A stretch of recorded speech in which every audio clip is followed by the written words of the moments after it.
kita lihat berkaitan dengan doa. Mulai dari ayat 5 kemudian sampai dengan ayat 8. Karena ayat 9 sampai 15 itu doa Bapa kami, kita tinggalkan doa Bapa kami. Ya.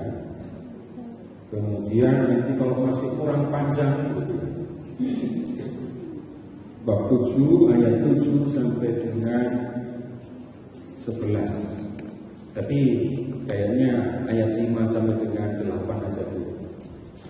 Karena biarpun perikopnya pendek, cuma 4 ayat, tetapi kaitannya dengan teks yang lain pasti ada.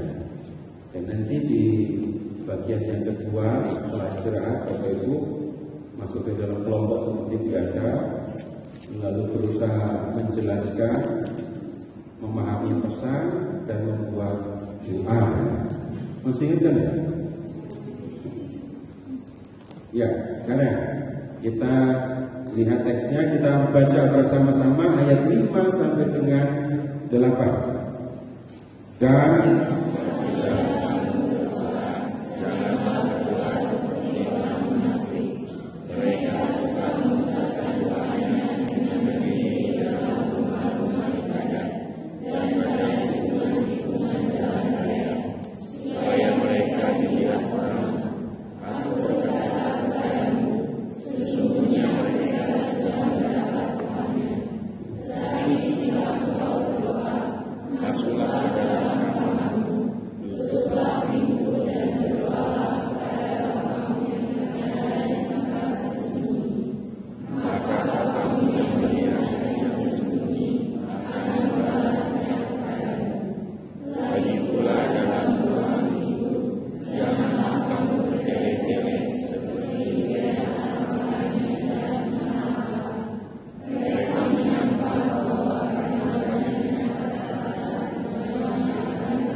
coba lihat ayat 8. Lihat ayat 8. Jadi janganlah kamu seperti mereka, karena Bapamu mengetahui apa yang kamu lakukan sebelum kamu minta kepadanya. Terus kalau begitu apa gunanya meminta kepada Bapa? Bapa sudah tahu yang saya perlukan sebelum saya meminta. Kalau begitu, terus apa gunanya saya minta? Supaya ingat kamu mengingatkan kembali, Lu kok mengingatkan? menegaskan maksudnya, menegaskan kembali gitu.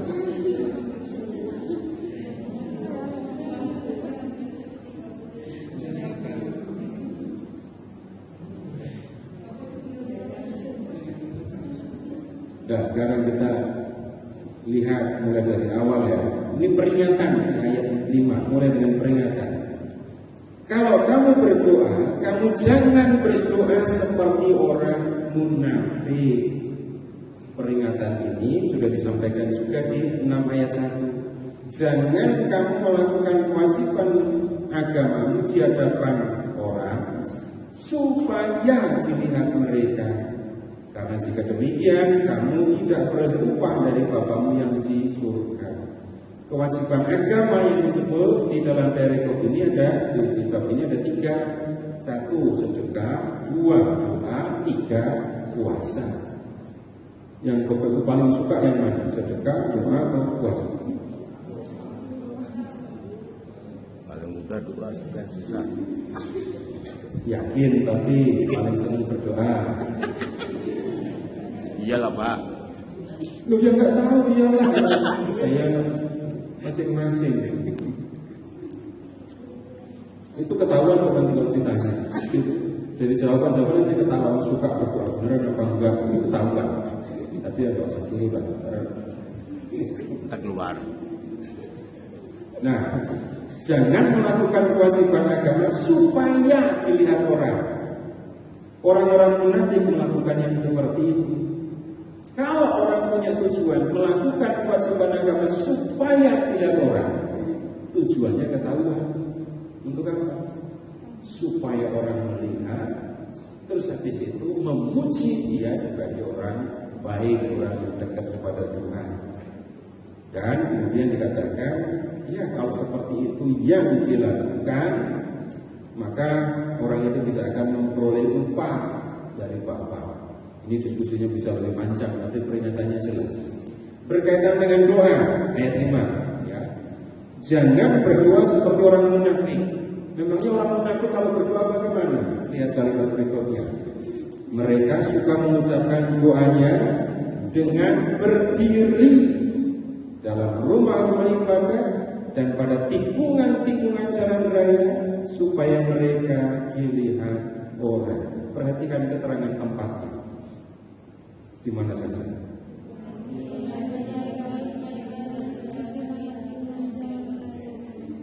Ini repot, doa di tikungan. Pojokannya di mana Pak?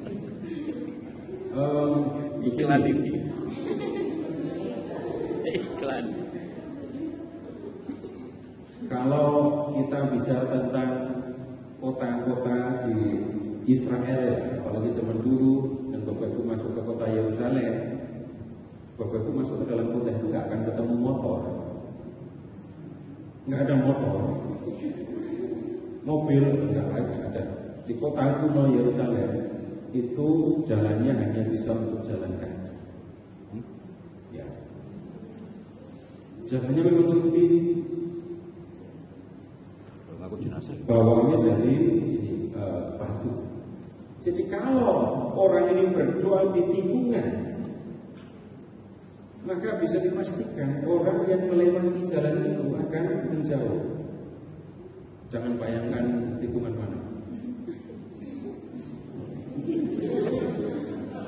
Kalau Bapak-Ibu berdoanya di tikungan yang ke arah Keranggan sana, Tikungan tol gitu ya. di tikungan malah nggak ada yang akan memperhatikan. Orang nggak akan lihat dia ngapain di tikungan mau ngapain. Tapi kalau di Israel, di Yerusalem, kota kuno, itu jalannya sempit. Jadi kalau ada orang berdiri di situ dan berdoa, langsung orang pada tahu. Dan kemudian orang akan menjauh sedikit lah dari orang yang berdoa. Dan kemudian kalau melihat orang berdoa dengan berdiri seperti itu, maka kemudian orang akan melihat, memperhatikan, dan kemudian menjauh sambil memuji. Hebat sekali ya orang berdoa. Tapi gini dulu, Bapak Ibu membayangkan orang Yahudi itu sikap doanya bagaimana?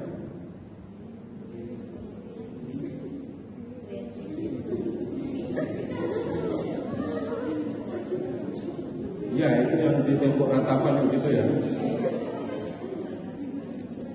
Tapi orang Yahudi kalau berdoa berdiri, bukan berlutut, sudah. Bapak Ibu amati dulu di gereja Katolik kalau pas misa. Kalau Romo mengatakan marilah berdoa, pada berdiri atau berlutut? Kemudian Bapak Ibu kalau mengingat kebiasaan masyarakat tradisional ya, masyarakat terserah mau Flores, mau Batak, mau Jawa, kalau memperhatikan sikap tradisional, ada nggak yang berdoa sambil berlutut? Kalau berdoa rata-rata duduk. Pertanyaan saya lengkap, tradisional sikap doa. Bapak orang mana? Jawa. Orang Jawa yang mana semedi sambil berlutut? Gak ada, duduknya masih bersih. Ya kan? Ya maksud saya ya duduk. Hah, kok maksud saya duduk gimana? Tadi bilang berlutut ya mas.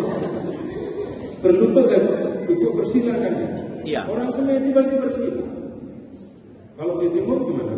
Sikap doa tradisional. Bersila juga. Orang Batak bersila juga. Jadi berlutut itu sikap orang mana sebenarnya?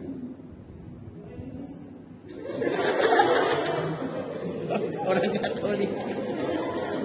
Orang Katolik. Ya itu tadi pertanyaan kan sudah dimulai dengan sederhana. Dengan pertanyaan sudah dimulai dengan jelas. Orang Batak biasanya kalau berdoa bagaimana? Berlutut. duduknya berzina. Orang Jawa, orang Flores ternyata juga berzina. Maka pertanyaannya, kalau orang Katolik yang ada di Indonesia ini berdoa sambil berlutut, itu kebiasaan ngambil dari mana? Orang Yahudi tidak berlutut kalau berdoa. Itu Bapak Ibu amati aja. Kalau di dalam misa, marilah berdoa dan isinya apalagi isi permohonan, malah bukan berlutut dan berdiri.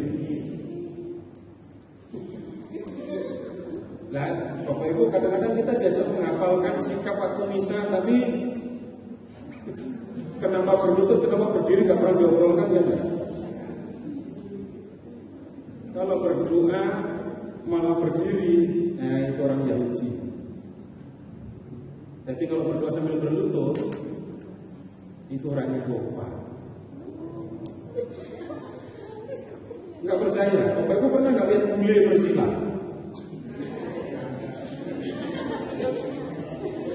Ingat-ingat saja, Bapak Ibu pernah ketemu orang bule dan entah lama, entah sebentar amat, pernah nggak bule jongkok, bule bersila?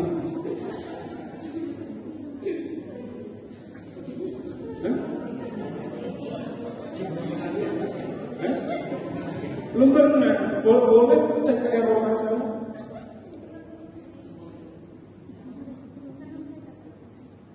Itu baru mulai pikir sekarang.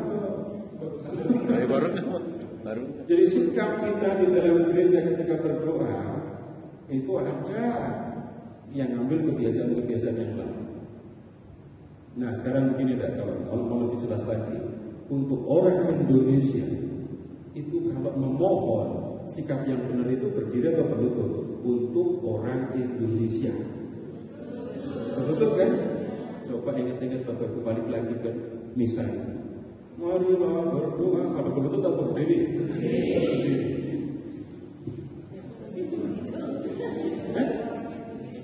Loh begitu kan? Saya itu gak hafal tentang mana berlutut, mana berdiri, tapi amati saja. Kenapa ada sikap-sikap doa yang seperti itu? Ya karena pengaruh, karena yang jadi Katolik sebelum kita itu sudah banyak dan ngambil kebiasaan dari mana-mana. Nah, baik sekarang orang-orang Yahudi kalau berdoa berdiri. Lihat kalau berdiri di rumah ibadah dan di tikungan-tikungan jalan. Tujuannya yang perlu diperhatikan supaya dilihat orang. Memangnya kenapa kalau dilihat orang?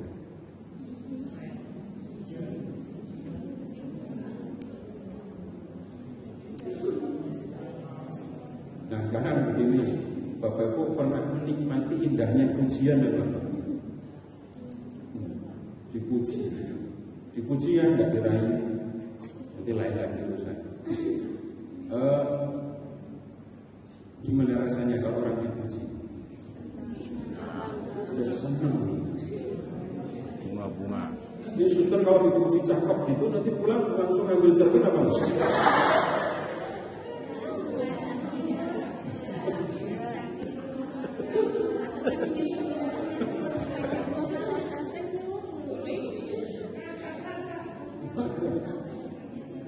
Pujian itu bisa membuat orang senang. Tetapi rupanya ada orang-orang yang menyebutnya ya, mencari pujian sebagai sumber kesenangan dan sengaja nyari supaya dia dipuji orang. Enggak semua orang mengalaminya kayak gitu. Melakukan sesuatu supaya dipuji dan setelah dipuji saya senang. Enggak semua orang punya kebiasaan atau kelainan. Ya, pada dasarnya manusia merasakan kegembiraan ketika dipuji. Tetapi kemudian tidak bisa di dalam segala hal itu kita mengharapkan pujian. Maksudnya begini, kalau orang berdoa, ini kan urusan saya dengan Tuhan kan. Tapi yang dilakukan orang-orang munafik ini seperti saya malah urusan dengan sesama saya. Harusnya saya nggak usah peduli dengan sesama. Tapi orang munafik justru malah menampakkan gaya doa gaya doa, supaya orang lain melihat bahwa dia sedang berdoa lalu memuji. Tuhan mengatakan mereka sudah mendapat upahnya. Upahnya itu apa? Ya pujian. Dan orang-orang ini rupanya senang sekali dan menikmati pujian. Nah kemudian ini baru Tuhan Yesus mengingatkan harusnya bagaimana. Tetapi jika engkau berdoa, masuklah ke dalam kamarmu, tutuplah pintu dan berdoalah kepada Bapamu yang ada di tempat tersembunyi. Tunggu dulu, Bapak Ibu tolong ingat-ingat ya.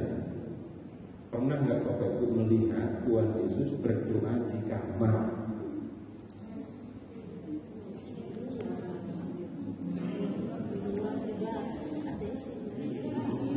Tuhan berdoa di mana saja? Tempat yang tinggi, naik ke bukit, terus Getsemani itu juga bukit, bukit Zaitun. Kemudian sebelum menggandakan roti itu Tuhan Yesus berdoa kan? Di depan orang banyak di kamar. Menjelang atau ketika Yesus mau membangkitkan Lazarus, berdoa dulu apa enggak? Berdoa. Ada orang apa enggak di sekitarnya? Nah kok Tuhan Yesus ngajari berdoa di kamar? Nah ini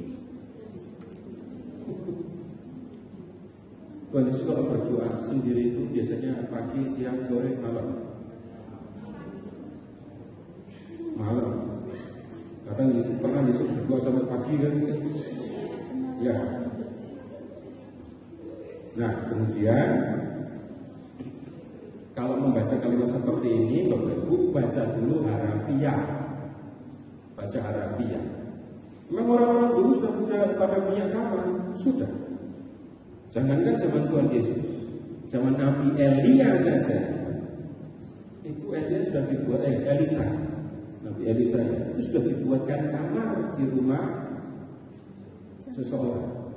Karena Nabi Elisa sering lewat di kota mereka, lalu bapak ibu suami istri ini membuatkan kamar untuk Nabi Elisa. Nah, jadi sudah biasa orang punya kamar. Kalau kamu berdoa, masuk ke dalam kamar, terus tutup pintu. Kalau sudah masuk kamar, tutup pintu, berarti sudah ada yang melihatkan ya. Ya kalau sekarang jadi lain, sudah berdoa di dalam kamar, HP dinyalakan, lalu live IG gitu ya.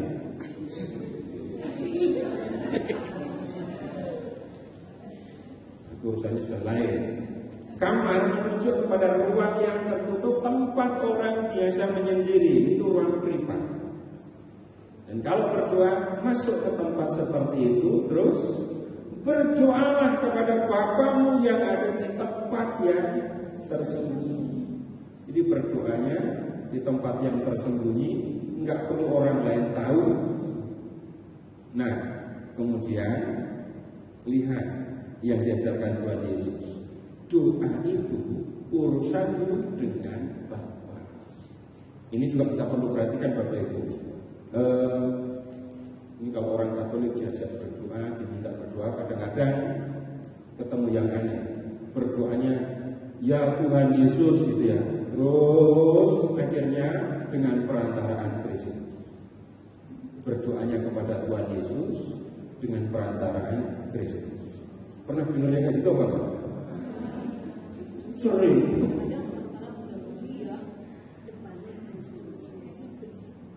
Bapak Ibu boleh periksa amati, Bapak Ibu bisa udah lama kan ya. Romo itu kalau berdoa yang disebut siapa? Bapak. Cuman ada beberapa kali sepanjang tahun nyebut Tuhan Yesus. Tapi saya lupa karena saya berikut menerjemahkan doa-doa itu. Nah, berdoa itu kepada Bapa. Ini catatan supaya kita ketika berdoa, mau doa pribadi, mau doa bersama, itu juga mengingat. Anak-anak juga saya ingatkan berdoa itu nyebut Bapa, baru di akhir dengan perantaraan Kristus. Kalau nggak diingatkan, kalau nggak diomongi, ya begitu spontan yang disebut Tuhan Yesus. Tapi ujungnya kadang-kadang nyebut Tuhan Yesus lagi. Masa berdoa kepada Yesus dengan perantaraan Yesus. Nah, doa itu urusan si pendoa dengan Bapa. Dan nggak perlu orang lain tahu, nggak perlu orang lain melihat. Maka lihat Bapak Ibu, maka Bapamu yang melihat yang tersembunyi akan membalasnya kepadamu. Terus balik ke ayat 5 kalimat terakhir. Mereka sudah mendapat upahnya. Maksudnya begini, kalau di ayat 5 tadi orang-orang munafik doa supaya orang melihat, supaya orang memuji dan dia senang dengan pujian itu. Pujiannya dari sesama, dari orang yang dalam tanda kutip berhasil dia bohongi gitu ya. Tapi ketika berurusan dengan doa si pendoa bicara kepada Bapa, komunikasi dengan Bapa, dan kemudian lihat Bapa yang tersembunyi akan membalasnya. Perhatikan antara upah dengan balasan. Kalau kita nggak waspada, hati-hati, lalu orang membacanya, saya berdoa supaya Tuhan membalas. Bapak Ibu ingat prinsip umum saja ya, dari perjanjian lama sampai perjanjian baru. Kalau Bapak Ibu ketemu tindakan yang mendatangkan hukuman, maka konsentrasinya jangan kepada hukumannya, tapi pada tindakannya. Kalau ketemu tindakan yang mendatangkan ganjaran atau upah, maka jangan konsentrasi di ganjaran atau upahnya. Konsentrasilah kepada tindakannya. Tindakan yang mendatangkan hukuman itu tindakan yang tidak berkenan kepada Allah, jadi jangan lakukan. Tapi tindakan yang mendatangkan ganjaran itu adalah tindakan yang berkenan kepada Allah. Jadi itu yang harus dilakukan. Jangan konsentrasi kepada hukuman atau ganjaran, tapi konsentrasilah kepada perbuatannya. Ambil contoh ya. Sekarang silahkan ke bab 5.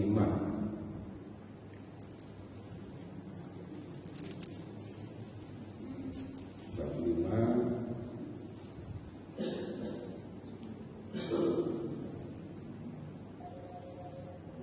ayat 21 dan 22.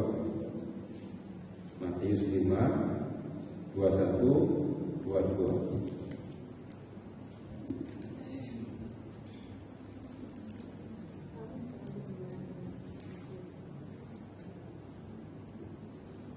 Ketemu? Ya, baca bersama-sama 21 22. Kamu telah mendengar yang difirmankan kepada jangan membunuh, siapa yang membunuh rasio. Tetapi aku berkata kepadamu, setiap orang yang berkata kepada saudaranya aku membunuh, siapa yang berkata kepada saudaranya kafir, harus dia akan memahami. Dan siapa yang berkata jahil, harus diserahkan ke dalam neraka. Kalau Bapak Ibu pengen ke neraka, kayaknya sudah habis kuota. Lihat Bapak Ibu, siapa yang berkata jahil harus diserahkan ke dalam neraka yang menyala-nyala. Hanya mengucapkan satu kata, jahil, masuk neraka.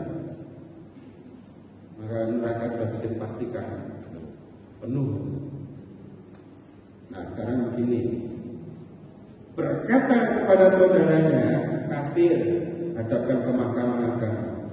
Berkata kepada saudaranya jahil, harus diserahkan ke dalam neraka yang menyala-nyala.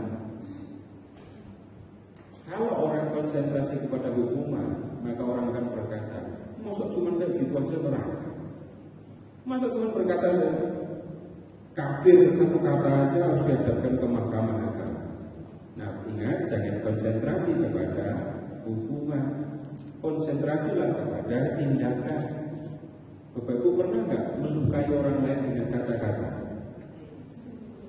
Gak usah khawatir, Bapak Ibu saya yang paling banyak sudah pasti. Karena saya paling banyak ngomong di antara Bapak Ibu. Iya. Hanya dengan mengucapkan satu kata itu bisa membuat orang sakit. Lebih gampang mana? Melukai orang dengan kata atau dengan tangan?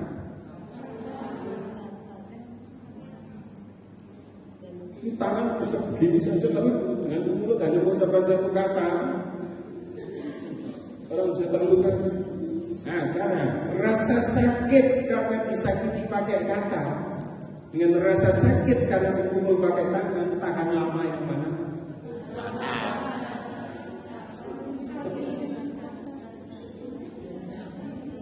Disakiti pakai kata itu loh, rasa sakitnya bisa lama sekali. Kenapa? Kalau tak tangan ada obatnya ya, kompres kalau udah hilang nanti ya.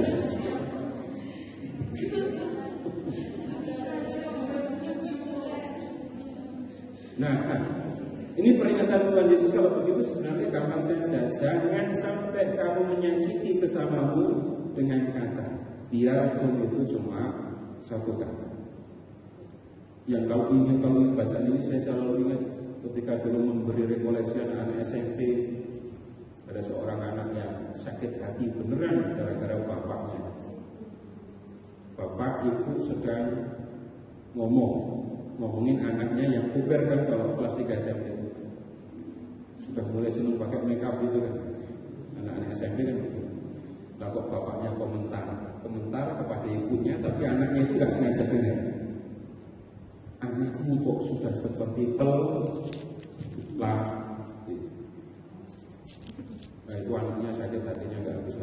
Tiap kali itu nangis.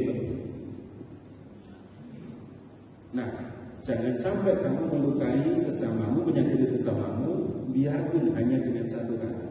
Ini nggak ngomongin hukuman sama sekali, kan? Tapi konsentrasi kepada tindakan. Baik, kembali ke doa.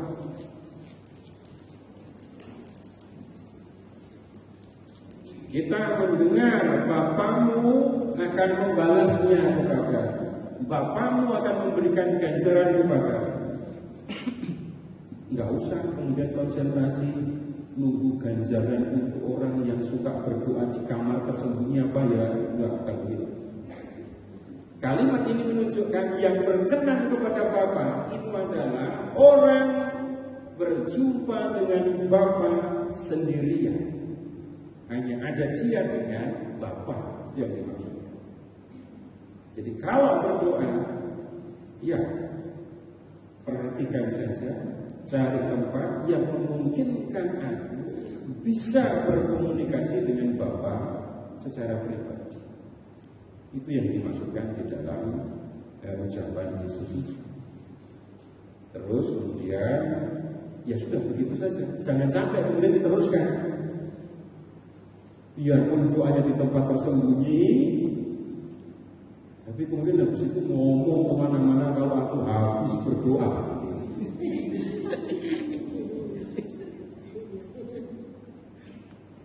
Cerita kalau habis berdoa, atau malah begini, sebelum berdoa ngomong kepada semua orang, saya mau berdoa. Saya mau berdoa, jadi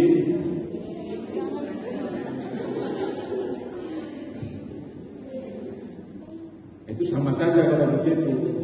Tapi balik lagi kamu membaca ayat-ayat, membaca teks kitab suci, kita perlu memperhatikan apa yang sebenarnya dimaksudkan itu. Kemudian sekarang lihat ayat 7. Lagi pula dalam doa itu, janganlah kamu bertele-tele seperti kebiasaan orang yang tidak mengenal Allah. Loh, memangnya orang yang tidak mengenal Allah itu bagaimana kalau berdoa? Orang-orang yang tidak mengenal Allah itu kalau berdoa sambil berpikir, makin banyak kata yang diucapkan, maka kemungkinan untuk dikabulkan itu makin besar. Itu orang yang tidak mengenal Allah. Nah sekarang, jangan kamu bertele-tele seperti kebiasaan orang yang tidak mengenal Allah. Orang yang tidak mengenal Allah itu menyangka karena banyaknya kata-kata doanya akan dikabulkan. Jadi kalau kamu berdoa, kamu jangan bertele-tele. Bertele-tele itu bagaimana?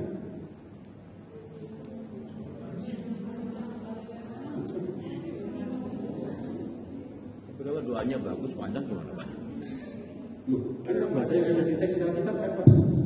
Yang ada di teks bunyinya gimana? Jangan bertele-tele seperti orang munafik, orang tidak mengenal Allah. Orang tidak mengenal Allah itu berdoanya bagaimana? Makin banyak kata yang diucapkan, menyangka makin Manjur. besar kemungkinan untuk dikabulkan. Jadi Bapak nggak perlu mendebat omongan saya oleh omongan Tuhan. Doa yang bagus, tunggu, bagus menurut siapa? Menurut yang mendengarkan. Menurut yang mendengarkan. Menurut yang mendengarkan itu apakah sama dengan menurut Bapak? Belum tentu. Yang dikehendaki Bapak itu apa? Doa pribadi itu terus nggak perlu bertele-tele. Kalau pakai bahasa lugas. Bapak Ibu lanjutkan ayat 8.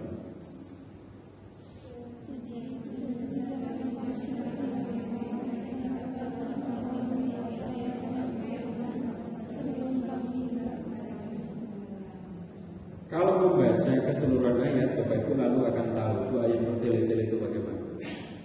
Ya. Doa yang bertele-tele itu doanya panjang, mengandaikan Allah nggak ngerti apa yang saya perlukan. Kalau jadi itu Pak, jadi suruh-suruh. Lihat teksnya. Kita contohnya akan ketemu.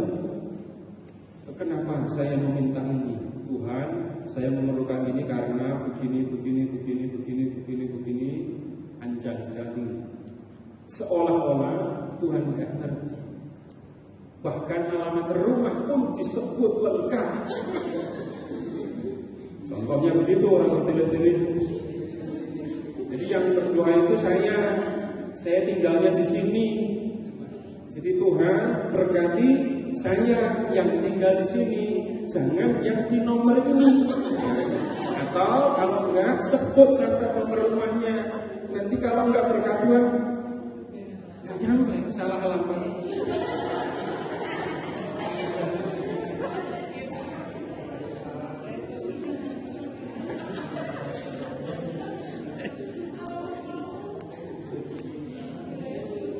Ada lagi yang berdoa sambil mengingatkan Tuhan.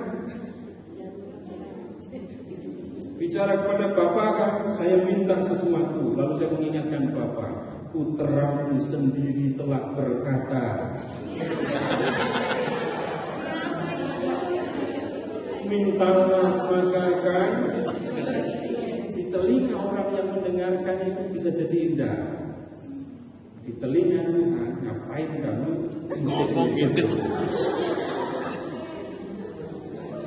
Sudah mutip-mutipnya nggak bener lagi. Orang bisa berdoa sambil mengingatkan Bapa. Putramu sendiri telah berkata begini. Maka sekarang kami datang kepadamu, lalu seolah-olah saya memberikan kewajiban kepada Bapa untuk melakukan apa yang saya minta. Kemudian kalimat ini Bapak Ibu seringkali digunakan untuk orang-orang Katolik yang suka berdoa bertele-tele. Kapan? Kalau nggak hati-hati Bapak Ibu, nanti mungkin bulan depan kita belajar khusus tentang Rosario, tentang Bunda Maria ya. Tapi seringkali orang ini kalau berdoa Rosario ya bisa jadi doa bertele-tele, bisa. Yang ngomong kayak gini sebenarnya bukan saya, tapi Yohanes Paulus II. Saya kutip itu dari pembicaraan Yohanes Paulus II dalam dokumen Rosario Virginis Mariae, Rosario Perawatan. Gini, Bapak Ibu waktu kecil sudah Rosario atau belum? Yang waktu kecil sudah rosario, tolong ingat-ingat, sudah pakai intensi atau belum waktu itu? Ya, umumnya begitu tuh, berdoa saja, nggak pakai intensi. Mulai pakai intensi apa?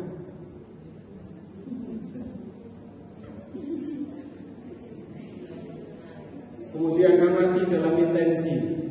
Kalau kita nggak waspada, kalau kita nggak hati-hati, yang dipikirkan satu intensi didorong oleh 10 salam hari.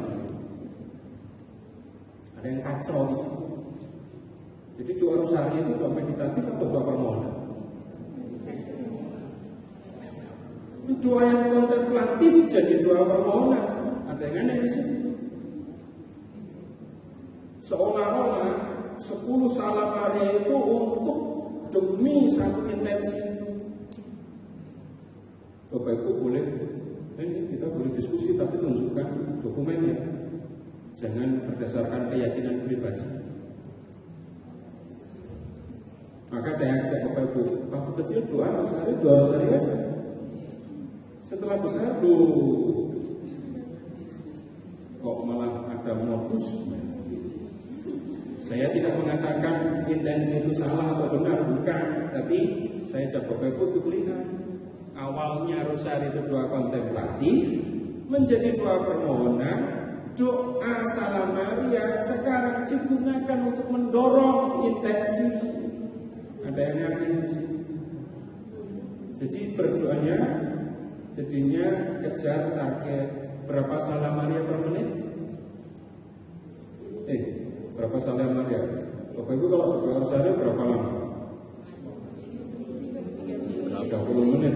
Itu kecepatan wajar kan ya? Tapi kemudian kalau itu tadi yang harus hati-hati, jangan sampai menjadi doa yang bertele-tele. Ya pokoknya salam itu diucapkan begitu saja, tapi nggak ngerti apa yang sedang terjadi. Jangan pernah menyangka banyaknya kata itu akan membuat doa dikabulkan. Nah kemudian lihat, nggak perlu kok Tuhan Bapak itu diberitahu segala sesuatu.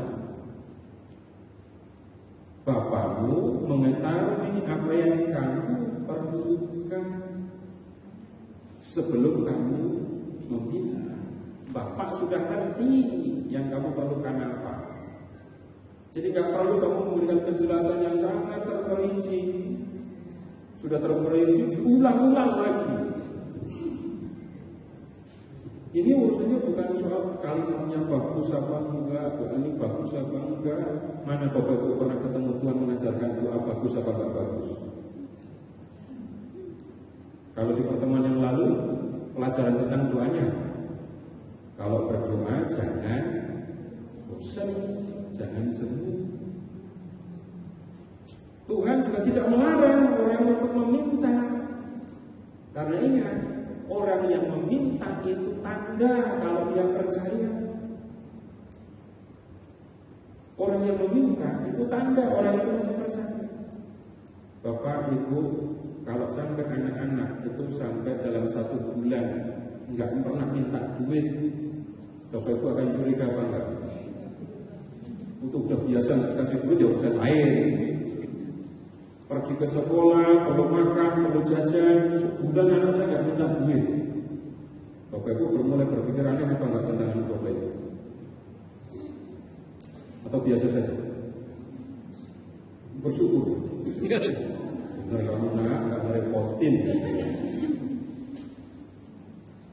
Kemudian kalau sebaliknya Bapak Ibu pas punya duit, anak minta duit untuk sesuatu yang diperlukan, dikasih apa enggak? Dikasih. Bapak Ibu enggak punya duit, anak Bapak Ibu perlu uang untuk sesuatu yang memang diperlukan. Cari usahaan. Diusahakan? Iya. Bapak Ibu pernah enggak nyuruh anak Bapak Ibu, nak kamu minta aja ke om yang di sebelah sana itu.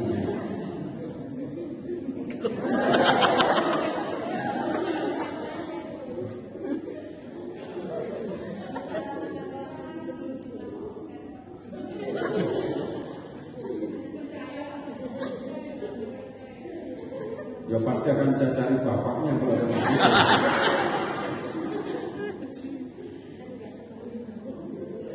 Saya cari gampang.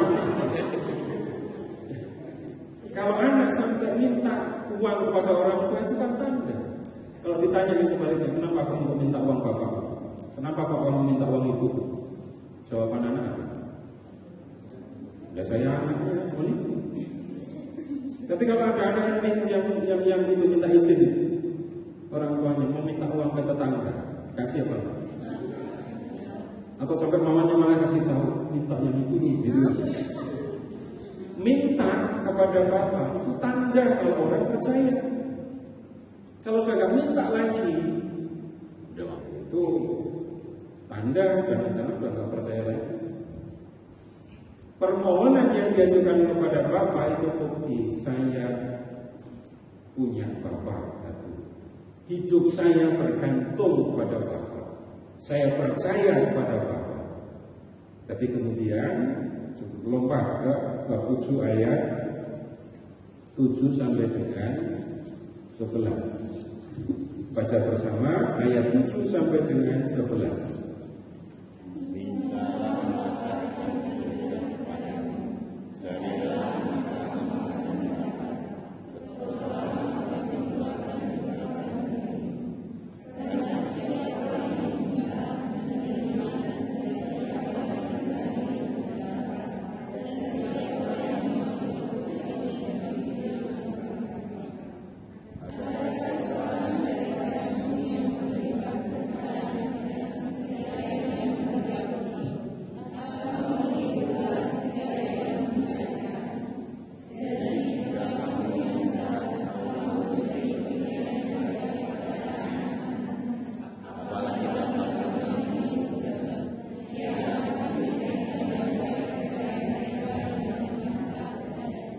Ini coba kalimat-kalimat di perikop yang seringkali digunakan untuk mengingatkan Bapak kan.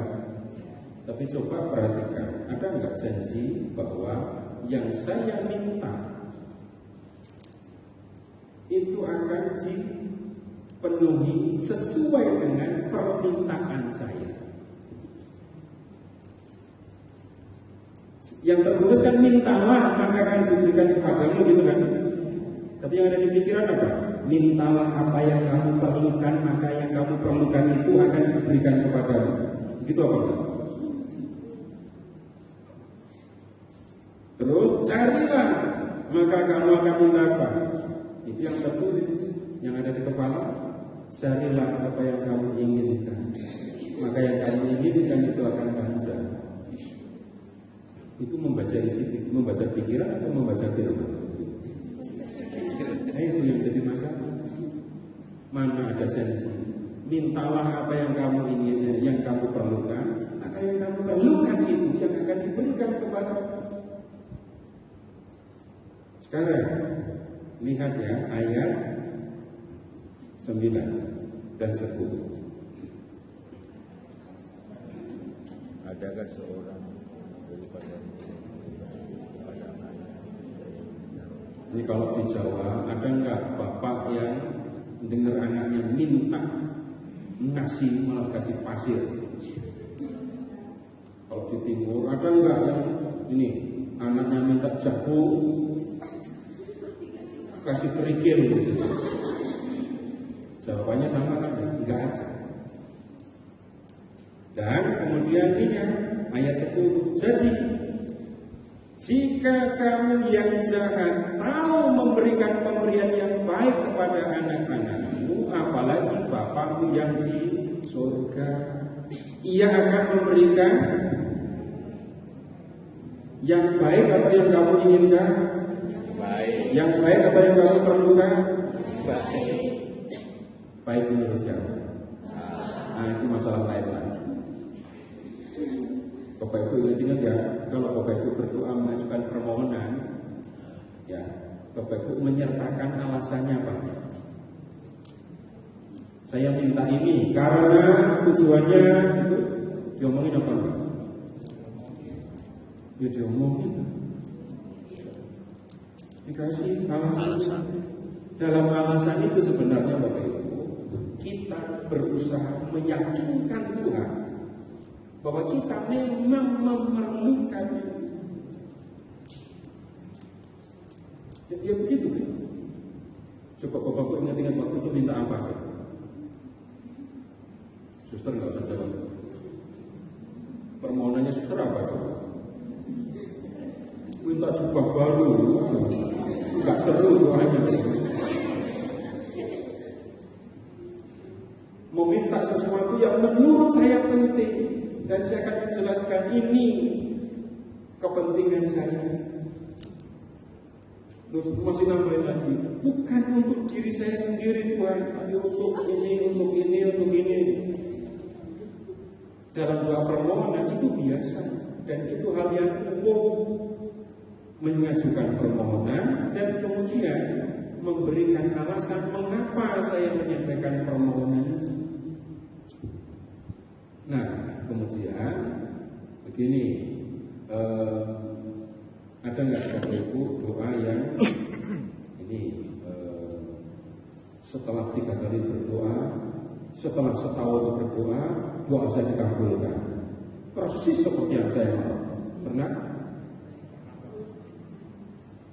Banyak. Ada nggak yang selesai berdoa langsung dikabulkan? Doa makan. Ingat. Kemudian yang belum selesai berdoa sudah dikabulkan.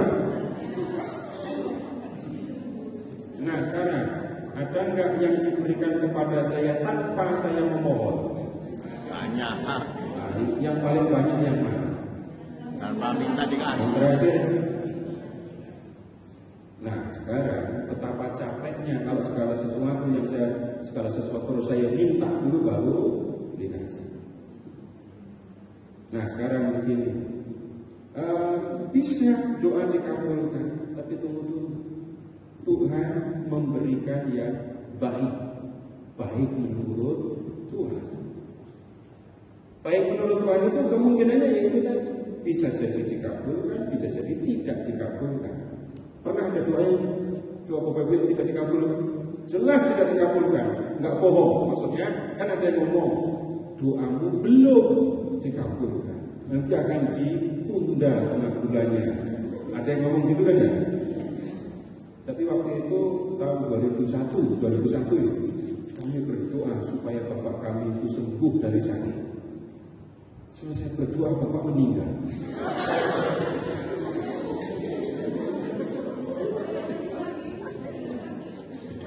Saya tidak bilang sakit lagi, saya bilang kami minta sembuh. Ya kan sembuh lagi. Hati-hati mengucapkan kalimat yang bagus ini ya. Saya memberikan contoh serius tentang orang meninggal ya. Jelas yang saya minta, yang kami minta jelas bapak saya sakit, kami minta sembuh. Masa kemudian bapak saya meninggal, doanya dikabulkan. Ayo hati-hati ngomong kayak gini loh ya. Akhirnya doa saya itu dipercandain.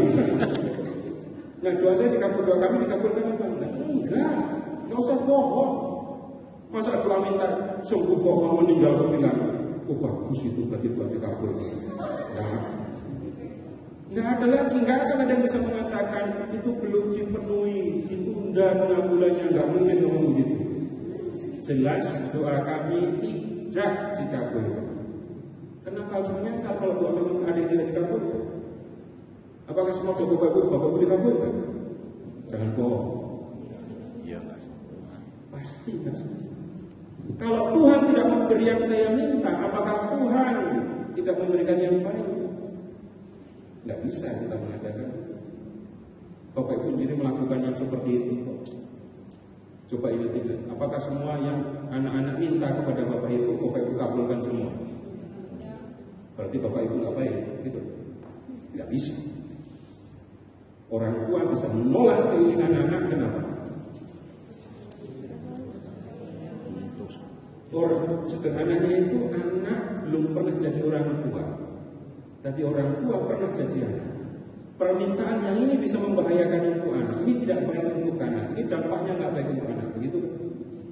Orang tua bisa jadi menolak permintaan. Karena apa? Ini nggak baik untuk anak. Bapak melakukan yang sama. Menurut saya ketika saya berdoa, ini Tuhan paling perlu untuk saya. Tapi Tuhan mengatakan, bukan, kamu nggak perlu itu. Lalu doa nggak dikabulkan. Nggak usah khawatir dengan itu. Di Getsemani pada malam menjelang kematian, Tuhan Yesus berdoa bagaimana? Ambillah cawan ini daripadaku. Dikabulkan apa enggak? Itu keterlaluan. Selesai berdoa, cawannya diantari terus diminum. Oh begitu kan? Iya. Cawan itu lambang penderitaan. Selesai berdoa, penderitaan itu. Tapi kemudian karena doa tidak dikabulkan, malah terjadi penyelamatan. Bapak Ibu, saya tanya begini, Bapak Ibu, orang-orang baik semua kan? Tapi saya bertanya begini, sebaik-baiknya Bapak Ibu, ada enggak yang berharap anaknya jadi dosen Alkitab?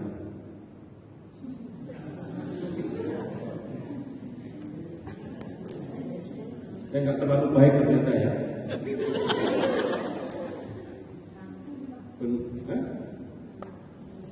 Langka ya betul. Kalimatnya sederhana jelas.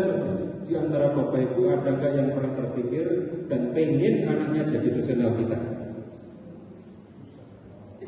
Tinggal jawab, ada apa enggak, pernah apa enggak, gitu sudah selesai. Enggak apa-apa. Enggak apa-apa, enggak ada masalah, enggak ada apa-apa. Malu. Bapak saya pun ibu saya pun juga enggak berharap anaknya jadi dosen Alkitab. Saya pun enggak berharap jadi dosen Alkitab. Saya jadi dosen Alkitab karena doa saya enggak dikabulkan Tuhan. Coba pernah nggak Bapak berdoa dan menyesal, Tuhan jadikanlah aku dosen Alkitab? Pernah doa gitu? Nggak yakin saya. Sesoleh-solehannya Bapak Ibu, saya nggak yakin. Yang saya minta dulu bukan jadi dosen Alkitab, bukan belajar Alkitab kayak gini. Tapi kemudian doa saya, permohonan saya nggak dikabulkan. Saya pernah melamar di Kompas, saya itu jadi wartawan.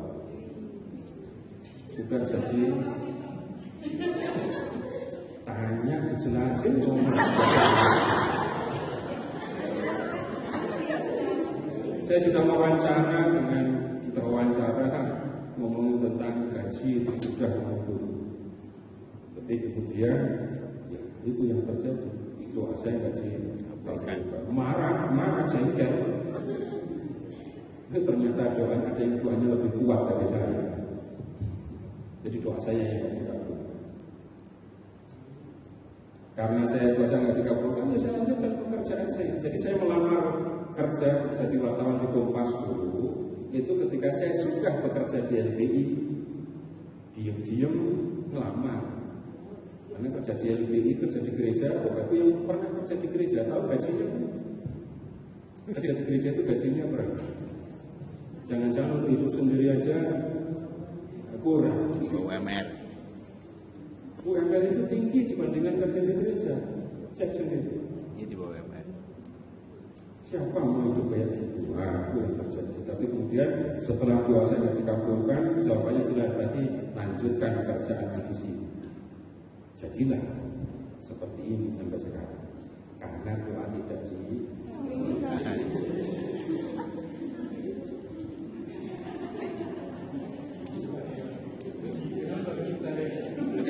Jadi nggak perlu apa ya kemudian sedih menyesali diri dan seterusnya ketika doa nggak dikabulkan.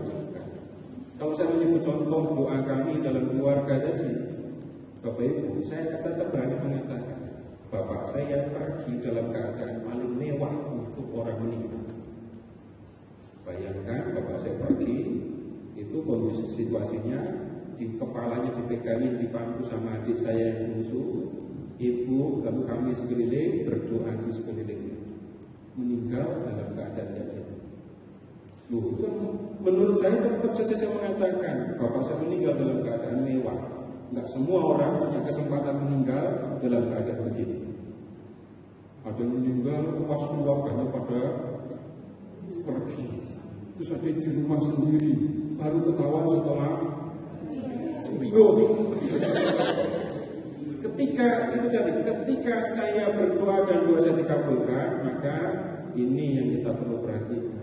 Kalau Tuhan tidak mengabulkan yang saya minta, tunggu dulu.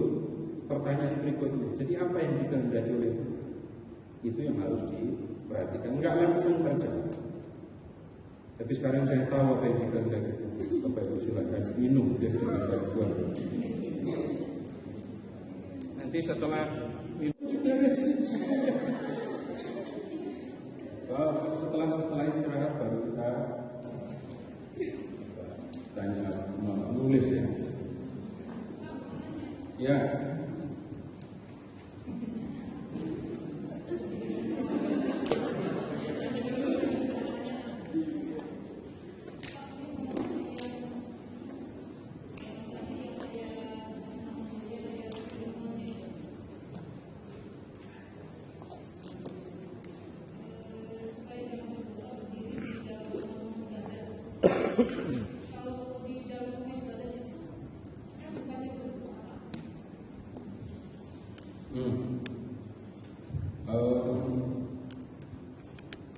Ini kan untuk permohonan ibadah, harusnya berdoa.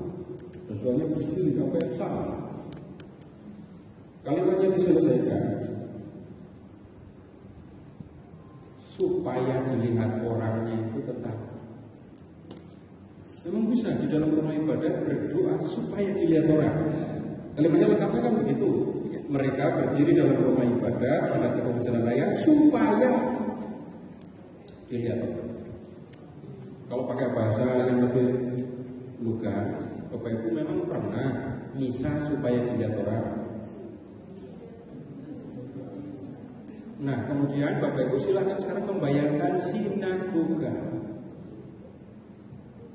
Pernah masuk sinagoga atau? Jadi di sinagoga itu nggak ada tempat, nggak ada kursi, nggak ada bangku di tengah, bangkunya di pinggir. Ini bangku, kemudian di tengah di sini itu tempat pimpinan ibadat baca Taurat, kemudian berdoa. Di belakang sini tempat Taurat. Sehingga kalau orang, ya dari antara mereka yang orang-orang munafik ini berdiri di tengah lalu berdoa, maka akan sangat mencolok sekali. Kebayang? Berdoa sendiri di rumah, berdoa dalam kumpulan orang duduk di situ, lalu ada satu orang berdiri di depan dan berdoa. Tujuannya supaya mereka lihat. Kebayang? Bukan marilah berdoa semua barang terus ini supaya dilihat orang, bukan. Bukan memimpin. Sengaja berdiri di depan orang banyak lalu berdoa supaya hadirin pada melihat dia sedang berdoa. Jangan juga bayangkan tempat duduknya seperti orang Katolik kalau misa. Tidak, berbeda situasi. Bukan dalam rangka doa bersama, bukan karena memimpin ibadat, tetapi di rumah ibadat sengaja berdiri berdoa sendiri di depan hadirin. Tuh. Nah, nomor 1. Pak, nanya sebentar Pak. Mumpung nggak lupa nih. Soalnya jadi perdebatan di lingkungan ini. Ya. Untuk yang 6 Pak. Tetapi jika engkau berdoa, masuklah ke dalam kamarmu, tutuplah pintu dan berdoalah kepada Bapamu yang ada di tempat tersembunyi. Jadi ada beberapa persepsi di lingkungan kami. Ini waktu pendalaman iman yang lalu itu sampai seru ini. Ada yang harafiah, jadi dia kalau berdoa itu menghadap masuk ke dalam kamar yang seperti yang terpada di sini. Ada yang mengosongkan diri. Jadi hanya berdoa dengan Tuhan, jangan bikin yang lain-lain. Kemudian ada lagi yang berdoa di mana aja bisa. Tapi cari tempat yang nyaman, yang kira-kira itu bisa mereka itu kusuk dan bisa langsung berkomunikasi dengan Tuhan. Nah, tiga alternatif ini pernah didebatkan yang sangat seru. Menurut Kak Seto bagaimana ini? Yang tadi saya sampaikan, pertama, ya, Tuhan Yesus pernah berdoa di kamar apa enggak? Ingat pertanyaan itu? Jawabannya apa? Tidak pernah. Habis itu yang kedua, baca harafiah dulu. Harafiah itu bagaimana? Masuk kamar, tutup pintu, berdoa kepada Allah. Itu harafiah. Makna dari yang harafiah itu apa? Doa itu relasi pribadi dengan Bapa. Ini urusan pribadi saya dengan Bapa. Orang lain yang perlu tahu. Karena ya ini urusan saya dengan Bapak saya, urusan saya dengan Bapak. Orang lain nggak perlu tahu. Itu makna dari biasa. Begitu membacanya. Jadi saya tidak ambil 3 pilihan itu, tapi proses membaca ya seperti itu. Jadi barang siapa berkata kepada saudaranya jahil, masukkan ke neraka yang menyala-nyala. Harafiahnya tadi, kalau kita pahami harafiah, saya bilang kita nggak sudah susah masuk neraka, karena kuotanya pasti sudah penuh. Lalu makna dari yang harafiah itu apa? Ya, hanya dengan mengucapkan satu kata orang sudah bisa berdosa. Karena itu hati-hati dengan ucapan. Begitu membaca. Karena masalah lain lagi, kita itu hanya diajar untuk membaca peribahasa dan menghafalkan artinya, tapi nggak pernah diajari bagaimana membaca. Ya, Pak Selamat sudah kan?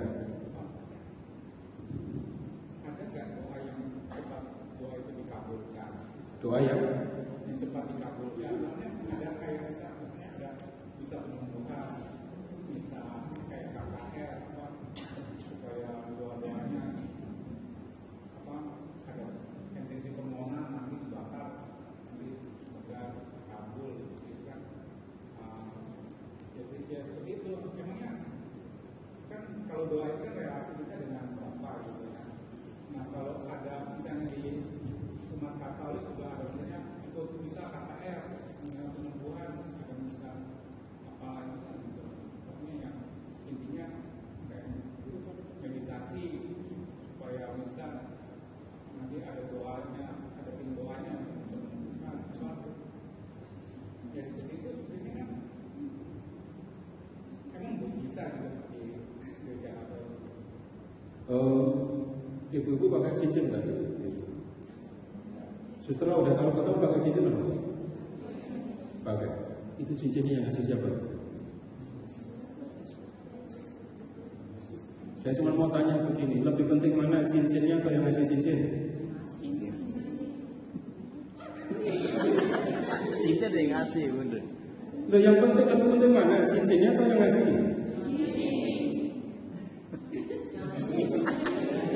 Ada nilainya. Kalau suster beda, cincinnya itu lebih pada maknanya itu, mana cincin itu. Yang ngasih nggak begitu penting, habis itu dilupakan yang ngasih. So, yang beli cincin siapa?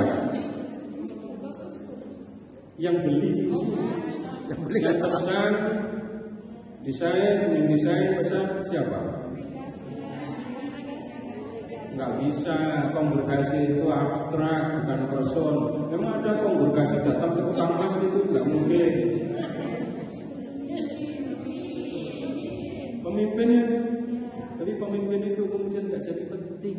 Yang penting cincinnya. Itu jawaban juga begitu tadi. Kalau bapak ibu terutama yang lebih penting mana cincinnya atau ngasih? Yang ngasih. Tahu bedanya kan juga. Kenapa? Lebih penting mana? Pemberian Tuhan atau Tuhan? Jelas kan? Lebih penting yang memberi yaitu Tuhan daripada pemberian. Kalau kemudian ya kita bicara tentang berdoa, buah doa yang utama itu bukan dikabulkan atau tidaknya, tapi relasi dengan Tuhan. Ada doa yang dikabulkan, ada. Ingat juga ya, ada yang tidak dikabulkan, ada. Ada yang tidak minta tapi dikasih, banyak. Tidak ada larangan untuk berdoa dan terus menerus berdoa, tapi Tuhan bebas mau ngasih apa enggak ngasih. Tapi jangan pernah berharap ketemu rumusan doa yang dikabulkan. Jarang. Itu agak repot nyari-nyari yang seperti itu. Apakah saya juga berdoa supaya doa saya dikabulkan? Pasti. Saya berharap itu. Masa berdoa untuk tidak dikabulkan syukur enggak ya sudah. Enggak begitu.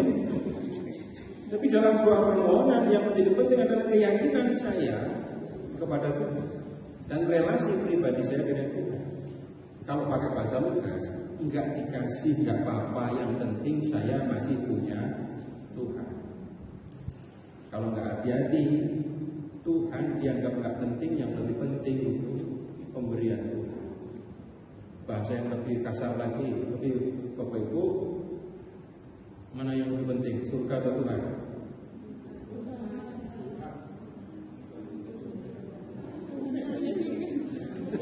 Yang punya. Ya kan jawabannya gampang tuh. Bayangkan kalau Bapak Ibu pergi ke surga nggak ketemu Tuhan, kok pulang saja itu pasti bukan surga. Kalau orang sudah tinggal bersama dengan Tuhan, ya itu sama dengan surga. Nah, yang kita perlu hati-hati di dalam gereja Katolik, hal-hal seperti itu kadang-kadang diabaikan. Lebih penting permohonannya atau pemberian Tuhan, lebih penting surganya, tapi Tuhan malah dianggap nggak penting. Hati-hati ya. Doa yang misalnya tidak dikabulkan gitu ya. Ya, Bapak Ibu boleh periksa, apakah pernah sedih pernah nggak Bapak Ibu sedih selama puluhan tahun karena doa nggak dikabulkan? Enggak. Hidup sudah berapa tahun? Belum puluhan, saya bicaranya jangka yang sangat panjang. Lama dalam perjalanan waktu apa yang akan kita temukan? Saya ngerti kenapa Tuhan tidak memberikan yang saya inginkan. Sehingga kalau saya menemukan itu, udah lebih ringan. Lalu jangan-jangan yang akan kita temukan ternyata ketika Tuhan tidak memberikan yang ini, Tuhan memberikan yang lain, dan rupanya ini yang diinginkan oleh Tuhan. Nah, nomor 1. Wah, ini jawabannya cepat, 5 menit harus selesai. Jelaskan bagaimana orang munafik berdoa. Jelaskan bagaimana orang munafik berdoa. Nomor 2. Saya nggak kemana-mana, saya sampah. Itu tulis saja saya tungguin. Nomor 2.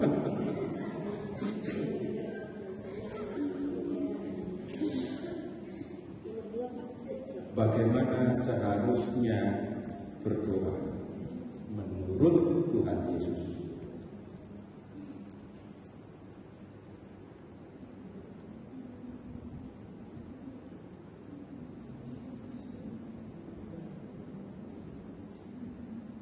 Nomor 3.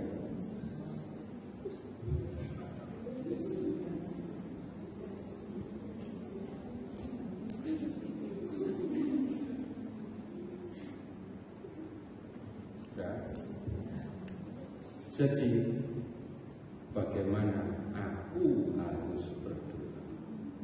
Dan masing-masing 5 kalimat ya. Jadi, bagaimana seharusnya aku berdoa? Masing-masing 5 kalimat. Nah, yang udah selesai langsung kasih ke sini, baru boleh pulang.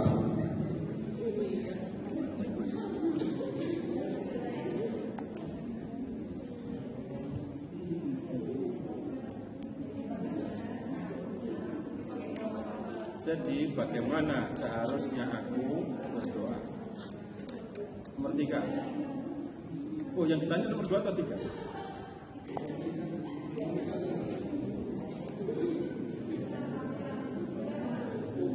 Nomor 1 bagaimana orang munafik berdoa? Terus bagaimana seharusnya berdoa menurut Tuhan Yesus? Nomor 3, jadi bagaimana aku harus berdoa?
Gas saja.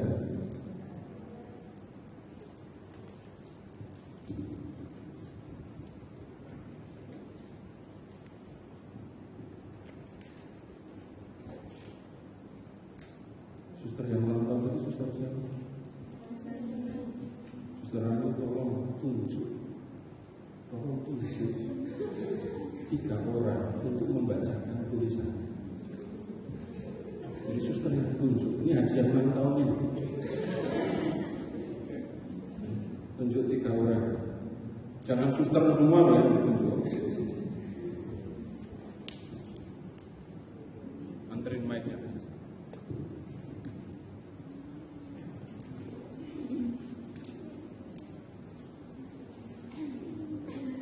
Susternya cuma boleh 1.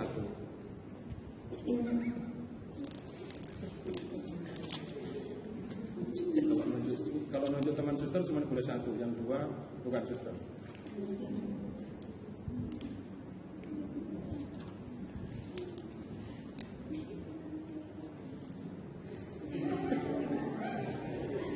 Dipelototin jadi pada apa?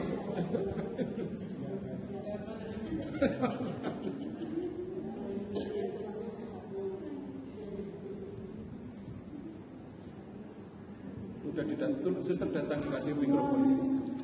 Suster datangi kasih mikrofon.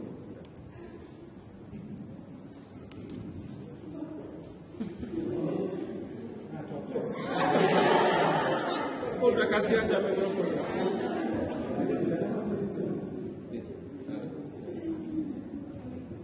Selamat ulang tahun sudah.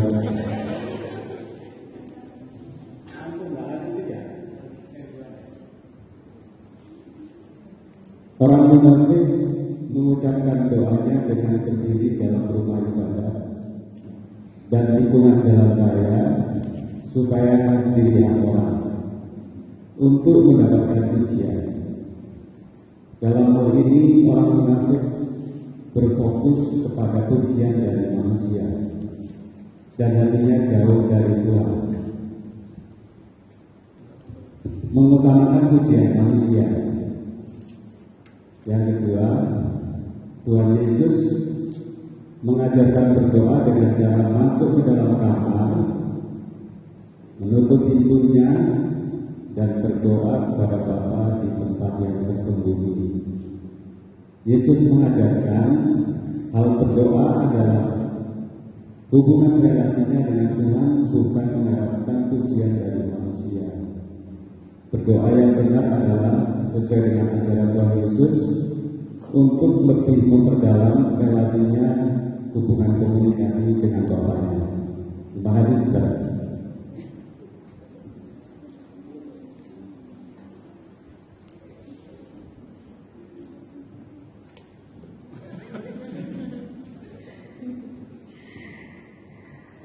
Jelaskan bagaimana orang munafik berdoa.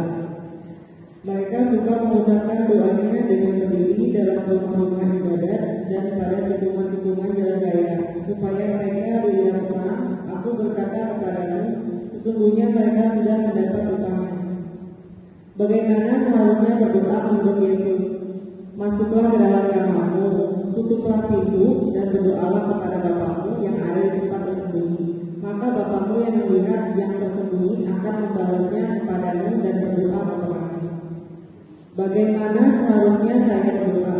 Saya berdoa karena saya percaya kepada Bapa, dan saya berdoa Bapa kami dan berdoa salah saja, penuh dengan hikmat dan berkomunikasi hanya berdua kepada Bapa di surga. Dia dan Pak. Tanya sama suster sudah benar apa belum?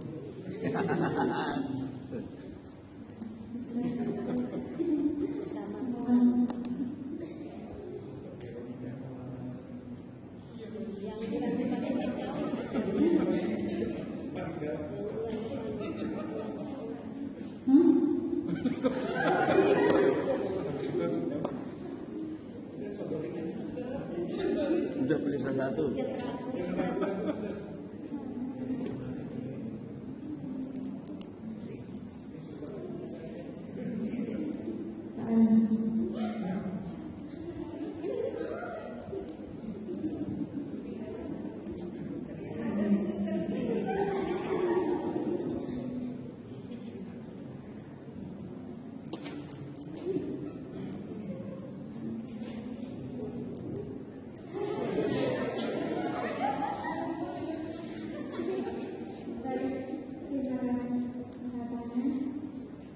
dari saya itu doa waktu masuk itu mereka berdoa dengan pasangan atau menyatakan namanya saja supaya dikenal lebih puji orang hingga tidak bisa menafik. Sebab mereka berdoanya itu pada untuk melihat dan puji orang sehingga hati dan pikiran juga tertuju pada apa yang dibicarakan.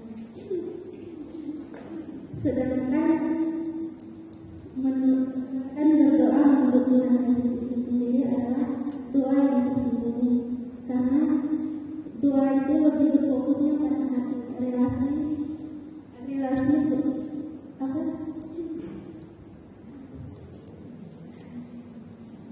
relasi pribadi dengan Allah itu sendiri, dengan hati. Dan juga bagaimana saatnya aku berdoa. Melalui kehadiran Tuhan Yesus sendiri ini, kita dapat mengambil cara doa kita seperti Tuhan Yesus sendiri bahwa masuk ke dalam Allah dan tutup pintu. Jadi ini yang kita harus perlu diperhatikan bahwa doa itu dari hati.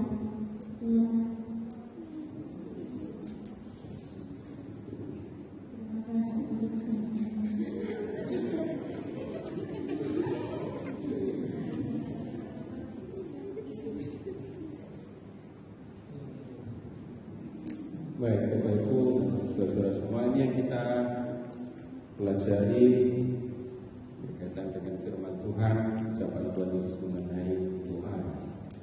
Lalu begini, saya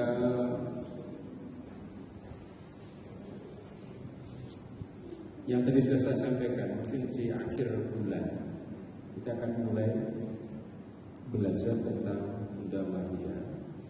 Tentu nanti kaitannya dengan doa rosari.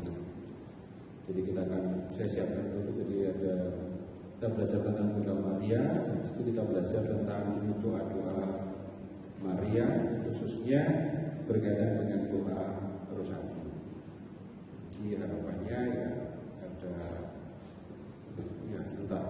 entah flyer yang bisa diedarkan dan membantu supaya lebih banyak yang datang. Baik, kita akhiri pertemuan kita dengan berdoa. Silakan siapkan doa.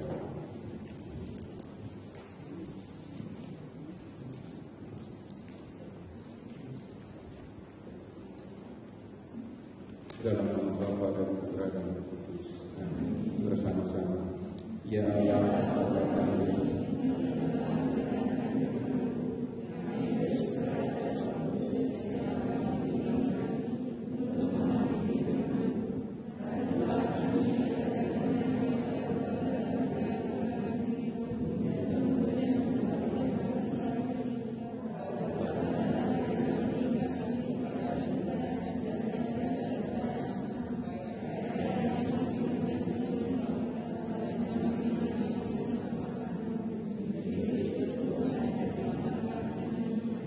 Dalam nama Bapa dan Putra dan Roh Kudus. Amin. Terima kasih. Selamat malam.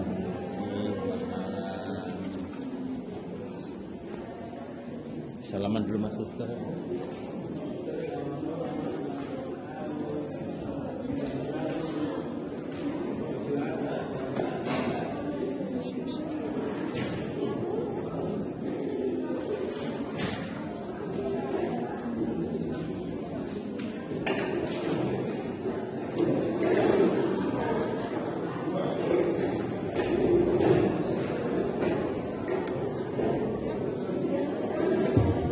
Bapak Ibu, kolekte pada malam hari ini terkumpul 191